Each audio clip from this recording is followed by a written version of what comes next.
تفسیر القرآن آج کا سبق سورۃ النور آیت نمبر 63 سے 64 تک۔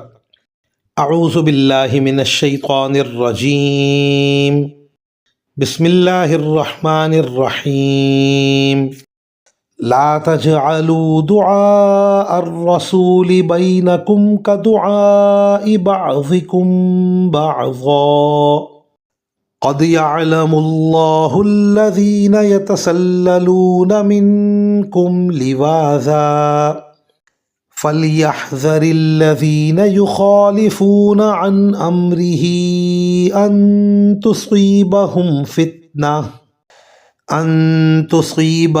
فتنة أو يصيبهم عذاب أليم۔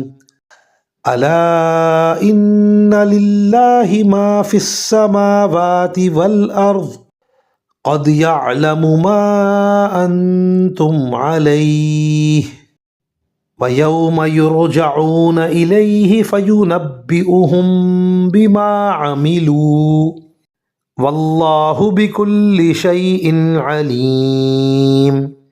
ترجمہ: اے لوگو، اپنے درمیان رسول کے بلانے کو ایسا معمولی نہ سمجھو جیسے تم آپس میں ایک دوسرے کو بلا لیا کرتے ہو۔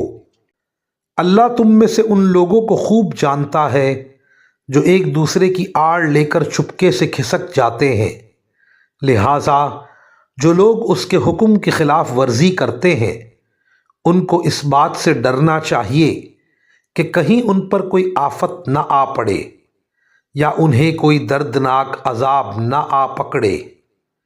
یاد رکھو کہ آسمانوں اور زمین میں جو کچھ ہے اللہ ہی کا ہے، تم جس حالت پر بھی ہو اللہ اسے خوب جانتا ہے، اور جس دن سب کو اس کے پاس لوٹایا جائے گا اس دن وہ ان کو بتا دے گا کہ انہوں نے کیا عمل کیا تھا، اور اللہ کو ہر بات کا پورا علم ہے۔ ان آیات کی تفسیر میں مفسرین کرام فرماتے ہیں، برابر کے آدمی جب ایک دوسرے کو بلاتے ہیں تو اس کی زیادہ اہمیت نہیں سمجھی جاتی۔ اگر کوئی اس کے جواب میں نہ جائے تو اتنا برا نہیں سمجھا جاتا، اور اگر چلا بھی جائے تو بغیر اجازت کے واپس آنے کو بھی گوارا کر لیا جاتا ہے۔ آیت کا مطلب یہ ہے کہ جب رسول کریم صلی اللہ علیہ وآلہ وسلم تمہیں کسی کام کے لیے بلائیں تو اسے آپس کا بلانا نہ سمجھو کہ چاہے گئے چاہے نہیں گئے، بلکہ اہتمام کر کے جانا ہی ضروری ہے۔ دوسرے یہ بات بھی معمولی نہ سمجھو کہ جب چاہو بلا اجازت اٹھ کر چلے آؤ، بلکہ جب کہیں جانا ہو تو آپ سے اجازت لے کر جاؤ۔